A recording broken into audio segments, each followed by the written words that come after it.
Good morning बच्चों, सभी का एक बार फिर से स्वागत है ऑनलाइन क्लासेज में। हमने पहली यूनिट की जो है बात कर ली, तीसरे और चौथे चैप्टर की। पहला और दूसरा भी मेरा डाला हुआ है, वो भी आप देख सकते हो।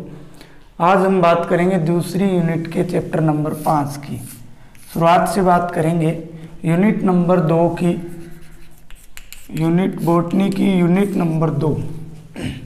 इसमें 5 नंबर चैप्टर, 6 नंबर चैप्टर, 7, 8 और 9 5 चैप्टरों का वर्णन इसके अंदर दिया हुआ है, जिनकी हम बात करेंगे। ज़्यादा बड़े चैप्टर नहीं है, छोटे छोटे चैप्टर हैं। 2-2 वीडियो के अंदर हम इनको पूरा करने की कोशिश करेंगे। आज जो चैप्टर पढ़ेंगे उसका नाम है, 5 नंबर चैप्टर है और नाम है पादप जल संबंध। पादप जल संबंध अर्थात इंग्लिश में अगर बात करें प्लांट वाटर रिलेशन। ठीक है, ये चैप्टर का नाम है, इसकी बात करेंगे। सर्वप्रथम पादप नाम दिया हुआ है चैप्टर में, और बाद में जल और बाद में संबंध।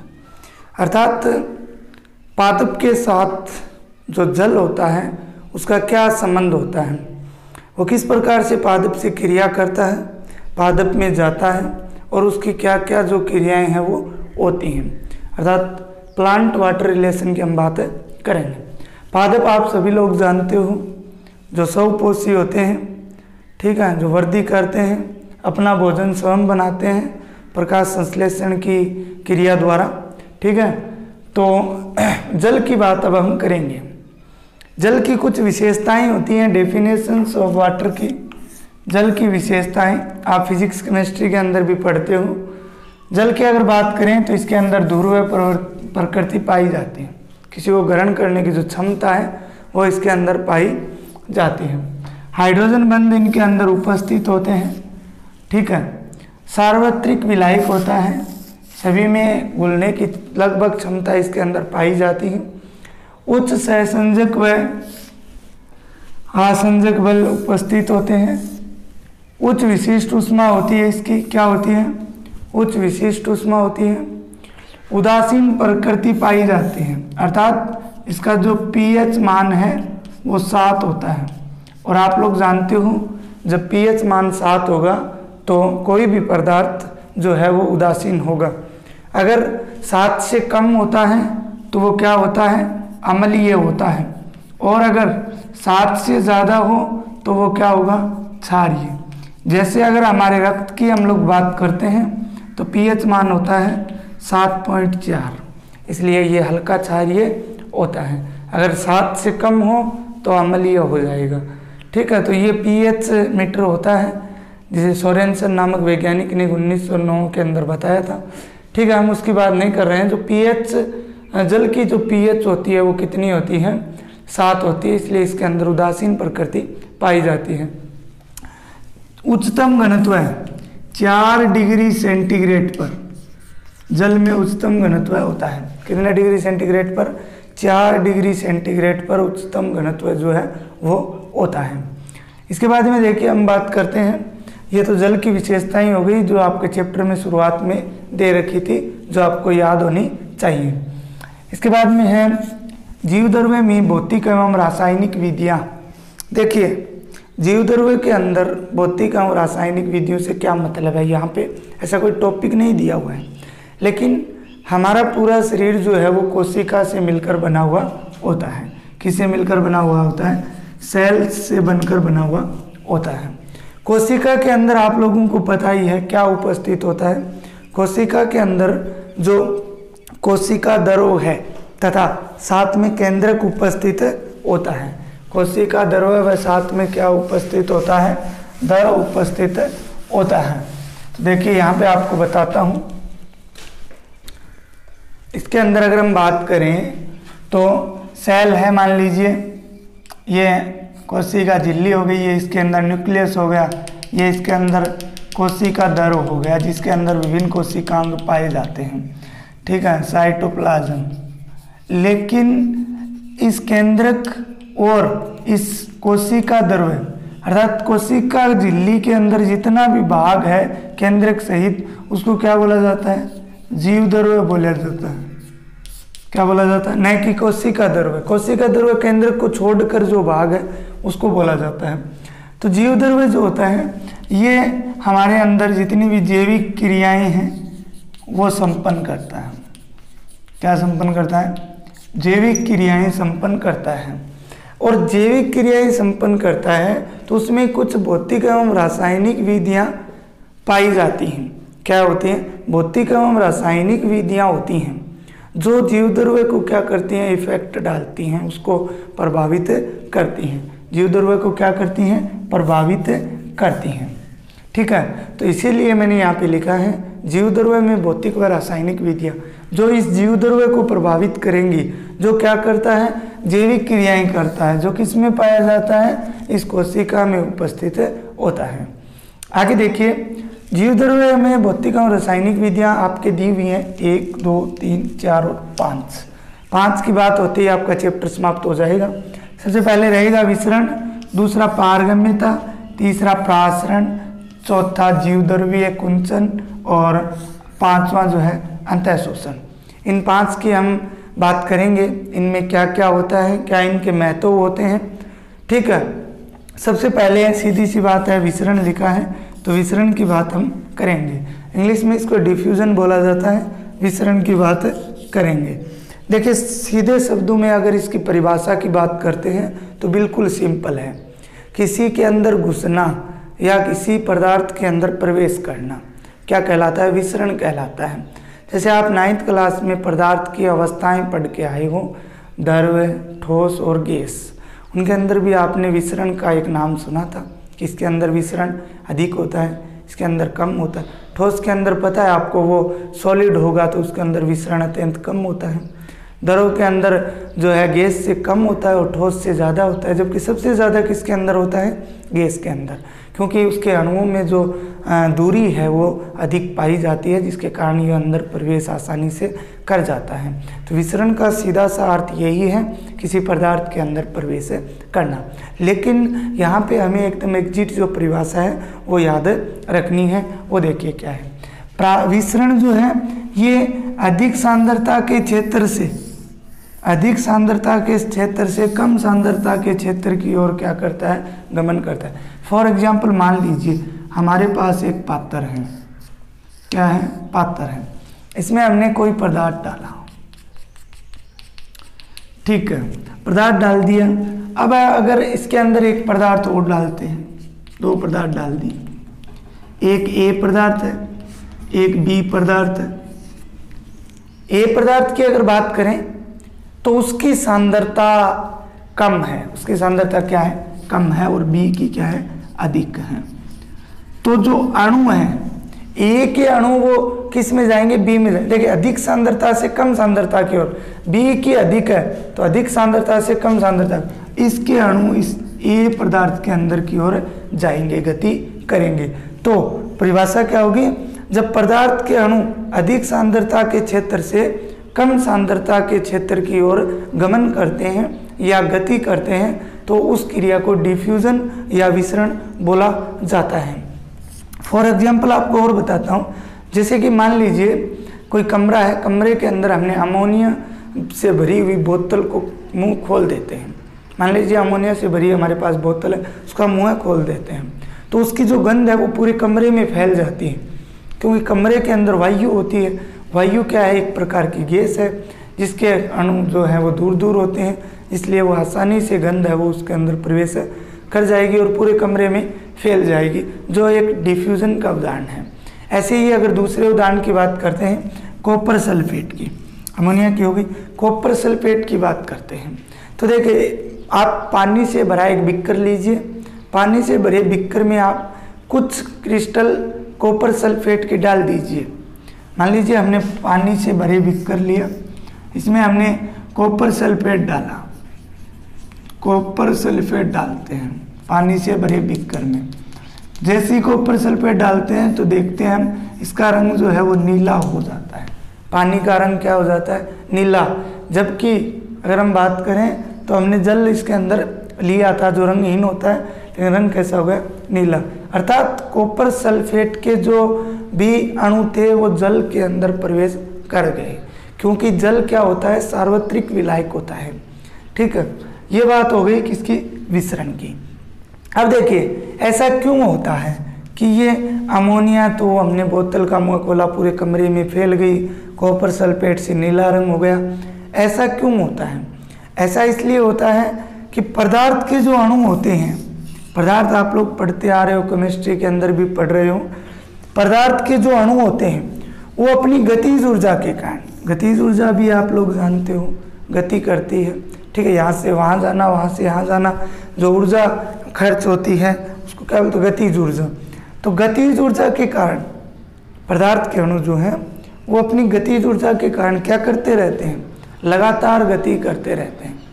लगातार क्या करते रहते हैं, गति करते रहते हैं। ठीक है, जिससे क्या है, जहाँ पर भी उन्हें स्थान मिलता है, उपलब्ध स्थान जहाँ पर भी उनको मिलता है, वहाँ पर वो समान रूप से क्या हो जाते हैं, सेट हो जाते हैं या वितरित होने का प्रयास करते हैं। मान लीजिए कमरे के अंदर हमने अमोनिया को खोला, अमोनिया की बोतल जो है उसको खोल दिया, वो क्या करेंगे, अपनी गतिज ऊर्जा के कारण गति करेंगे।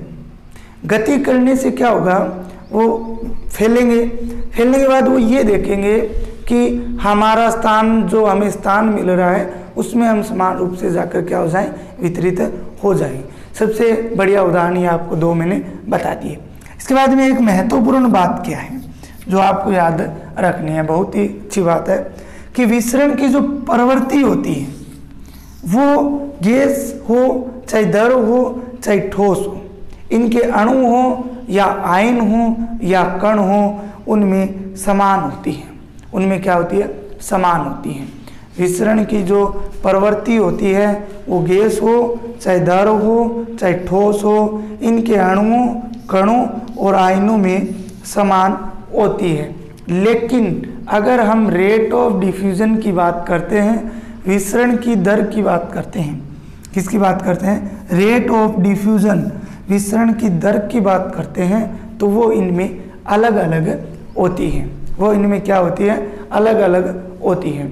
जैसे कि हमने चीनी का सांद्र विलयन लिया, चीनी का क्या लिया, सांद्र विलयन लिया, चीनी का सांद्र विलयन लिया और इसको शुद्ध जल के संपर्क में लाए।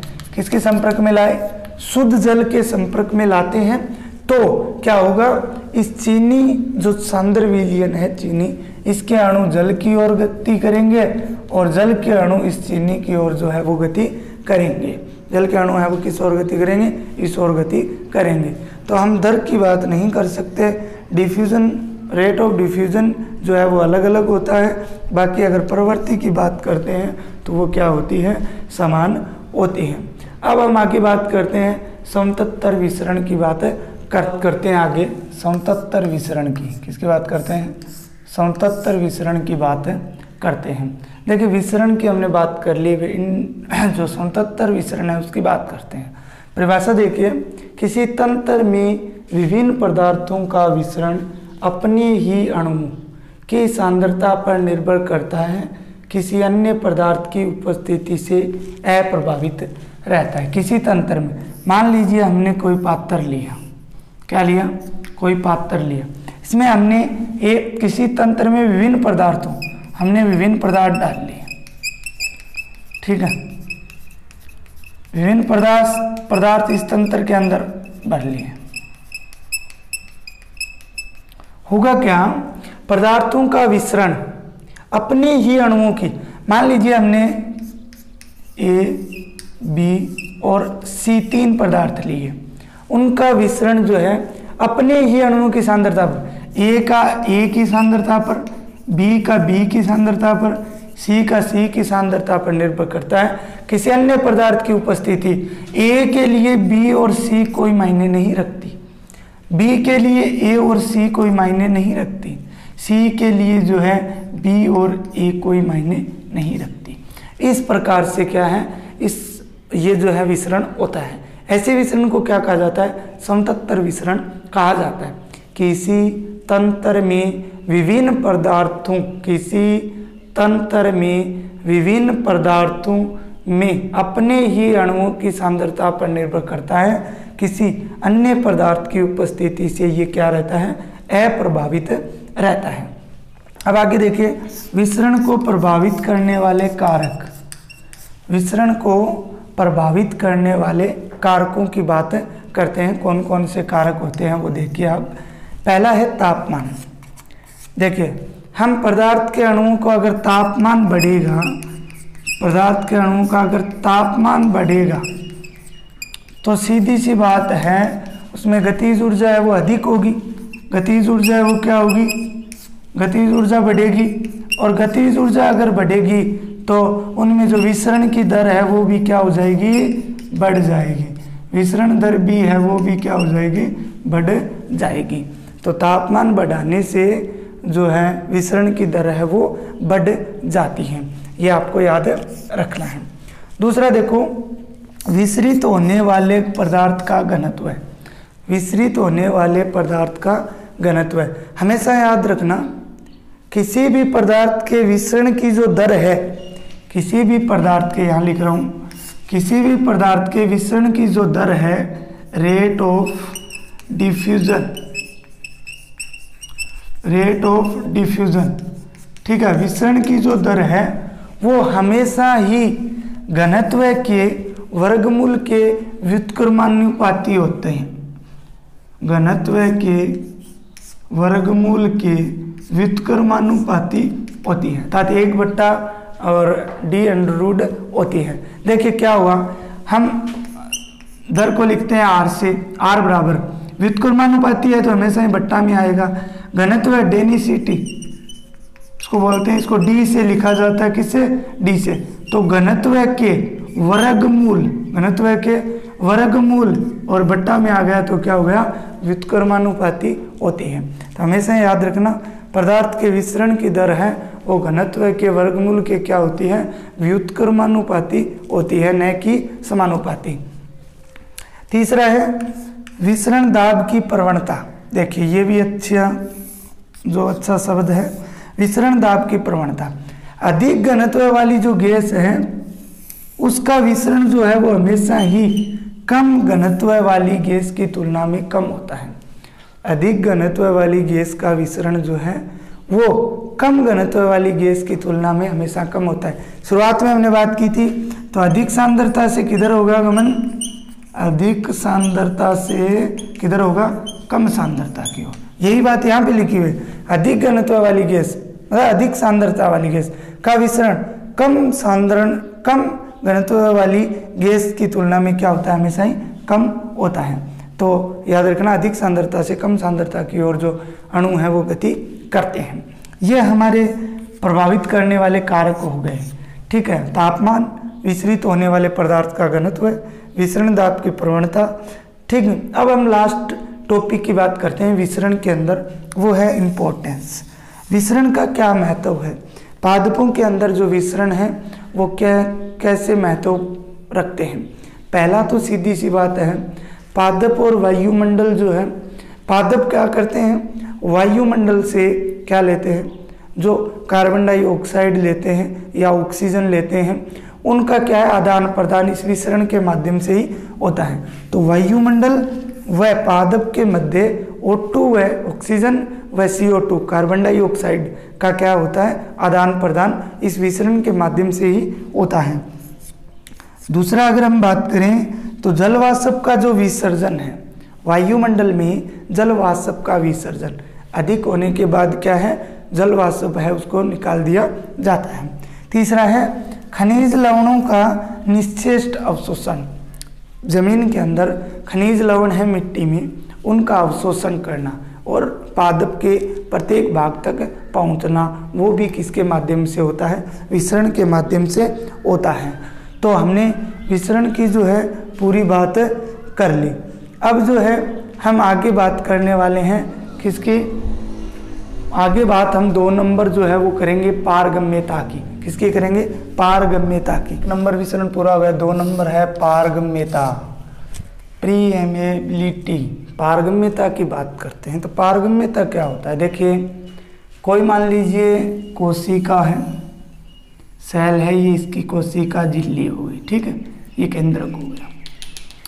इस कोशिका के अंदर किसी भी पदार्थ का प्रवेश करना और बाहर निकलना पारगम्य कहलाता है, पारगम्यता कहलाता है, ठीक है। फिर से सुनिए, पदार्थ को कोशिका में प्रवेश व बाहर निकलने की क्रिया पारगम्यता कहलाती है, ठीक है। ये कोशिका है, ये कोशिका जो है झिल्ली है, कोशिका झिल्ली है।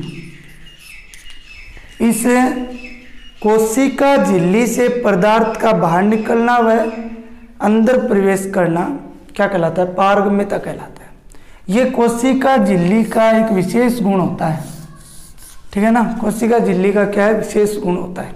या फिर आप ऐसे बोल सकते हो, पदार्थ को कोशिका में प्रवेश व बाहर करने के लिए कोशिका झिल्ली के एक विशेष गुण पर निर्भर करता है, जिसे क्या बोला जाता है?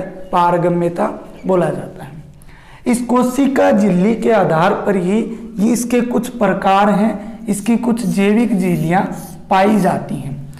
4 प्रकार की जैविक झिल्लियाँ मैं बताऊंगा, और इस बार 19 मार्च को जो एग्ज़ाम हुआ है उसके अंदर, बायोलॉजी का जो एग्ज़ाम हुआ उसके अंदर प्रश्न पूछा गया है इन 4 झिल्लियों में से।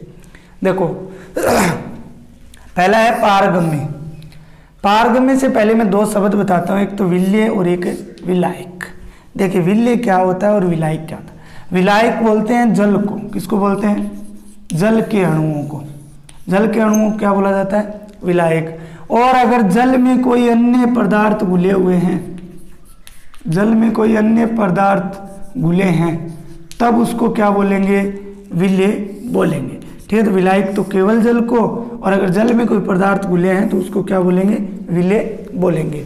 तो पारगम्य झिल्ली जो होती है, मान लीजिए सपोज करते हैं ये कोशिका है और इस कोशिका झिल्ली है, ये विल्य को भी ग्रहण कर रही है, विलायक को भी ग्रहण कर रही है, विल्य को भी बाहर निकाल रही है, विलायक को भी बाहर निकाल रही है। अर्थात विल्य और विलायक के लिए पारगम्य होती है, आसानी से आदान प्रदान हो सकता है, उसको क्या बोला जाता है? पारगम्य बोला जाता है। जैसे कोशिका भित्ति जो केवल पादपों में पाई जाती है, कोशिका भित्ति जो केवल पादपों में पाई जाती है। इस कोशिका भित्ति से आसानी से विल्य प्रवेश कर सकते हैं, बाहर आ सकते हैं, आसानी से विलायक प्रवेश कर सकते हैं और बाहर आ सकते हैं। इसके बाद बात करते हैं 2 नंबर, विभेदात्मक, अवकलनीय और चयनात्मक। विभेदात्मक, अवकलनीय और चयनात्मक झिल्ली क्या होती है? ये देखो, विलायक के अणु जो हैं, विलायक जो हैं जल के अणु, उनको अधिक ग्रहण करती हैं, जबकि विल्य के जो हैं या विल्य जो है या जल के अंदर घुले हुए अणु हैं उनको ये कम ग्रहण करती हैं। ऐसी झिल्ली क्या कहलाती है? विभेदात्मक या अवकलनीय या चयनात्मक। मान लीजिए ये झिल्ली है, ये आप मान लेते हैं कि ये चयनात्मक या अवकलनीय या विभेदात्मक झिल्ली है। ये विलायक जल के अणुओं को अधिक ग्रहण करेगी, जबकि विल्य के अणुओं को कम ग्रहण करेगी और बाहर भी कम निकालेगी और विलायक को ज़्यादा बाहर निकालेगी, ठीक है। फॉर एग्जाम्पल अगर बात करते हैं प्लाज्मा मेम्ब्रेन या प्लाज्मा झिल्ली, और दूसरा जो है वो है टोनोप्लास्ट, ठीक है। तीसरा है अर्धपारगम्य झिल्ली। अर्धपारगम्य झिल्ली की बात करते हैं तो इसके अंदर केवल विलायक प्रवेश कर सकते हैं और विलायक ही बाहर आ सकते हैं। विल्य ना तो अंदर जा सकते ना ही बाहर आ सकते। ऐसी झिल्ली को बोलते हैं अर्धपारगम्य, जो केवल विलायक के लिए ही पारगम्यता रखती है, न कि विल्य के लिए। जैसे कोशिका झिल्ली व प्लाज्मा झिल्ली जो है वो आवश्यकता अनुसार विभेदात्मक व अर्धपारगम्य की तरह व्यवहार करते हैं। देखिए प्लाज्मा झिल्ली हमने ऊपर भी देखा, लेकिन ये जो है आवश्यकता अनुसार ऐसा व्यवहार करती हैं। तो अर्धपारगम्य इम्पोर्टेंट है, ठीक है। इसमें केवल विलायक अणुओं का जो है पारगमन होगा। ये है 4 नंबर अपारगम्य, जो इस बार परीक्षा में आया था, 2020 के एग्जाम में आया है। अपारगम्य देखो क्या होता है, इससे ना तो विलायक जा सकते और ना ही विल्य, ये सब के लिए क्या होती है? अपारगम्य होती है, इसके अंदर कोई प्रवेश नहीं कर सकता। जैसे क्यूटिकल उपत्वचा, कोरक या इसे काग बोलते हैं, उपत्वचा को क्यूटिकल बोलते हैं। ये इसके उदाहरण होते हैं। इसी के उदाहरण शायद पूछे गए थे कि अपारगम्य के कोई 2 उदाहरण लिखिए, ठीक है, या फिर पूछे गए होंगे अर्धपारगम्य का, इनमें से एक पूछा गया था। तो आज के लिए इतना ही। कल हम आगे प्रासरण की बात करेंगे, उसके बाद में जीवदर व कुंचन और अंतःशोषण की बात करेंगे।